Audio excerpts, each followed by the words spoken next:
To this day, I'm not the only kid who grew up this way. Surrounded by people who used to say that rhyme about sticks and stones. As if broken bones hurt more than the names we got called, and we got called them all. So we grew up believing no one would ever fall in love with us, that we'd be lonely forever, that we'd never meet someone to make us feel like the sun was something they built for us in their tool shed. So broken heartstrings bled the blues as we tried to empty ourselves so we would feel nothing. Don't tell me that hurts less than a broken bone, that an ingrown life is something surgeons can cut away, that there's no way for it to metastasize. It does. She was 8 years old, our first day of grade 3, when she got called ugly.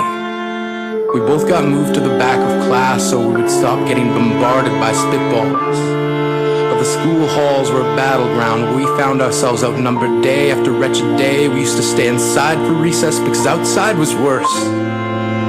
Outside we'd have to rehearse running away or learn to stay still like statues, giving no clues that we were there in grade 5. They taped a sign to the front of her desk that read, "Beware of dog."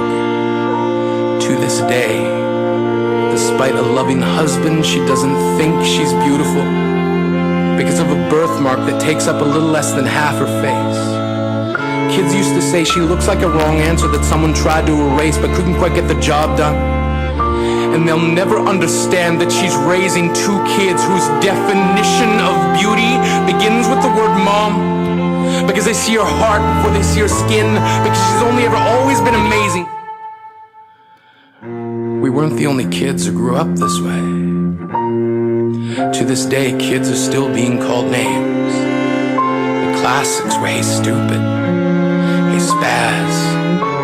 Seems like every school has an arsenal of names getting updated every year. And if a kid breaks in a school and no one around chooses to hear, do they make a sound?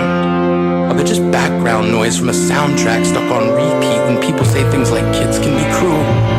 But I want to tell them that all of this is just debris left over when we finally decide to smash all the things we thought we used to be. And if you can't see anything beautiful about yourself, get a better mirror. Look a little closer. Stare a little longer. Because there's something inside you that made you keep trying despite everyone who told you to quit. You built a cast around your broken heart inside of yourself. You signed it. They were raw. Because maybe you didn't belong to a group or a clique. Maybe they decided to pick you last for basketball or everything. Maybe you used to bring bruises and broken teeth to show and tell but never told. Because how can you hold your ground if everyone around you wants to bury you beneath it? You have to believe that they were raw. They have to be wrong. Why else would we still be here? We grew up learning to cheer on the underdog because we see ourselves in them. We stem from a root planted in the belief that we are not what we were called. We are not abandoned cars stalled out and sitting empty on some highway. And if in some way we are, don't worry. We only got out to walk and get gas. We are graduating members from the class of we made it. Not the faded echoes of voices crying out names will never hurt me. Of course, they did.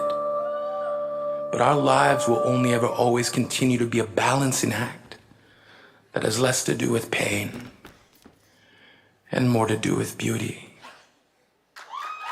To this day, I'm not the only kid who grew up this way. Surrounded by people who used to say that rhyme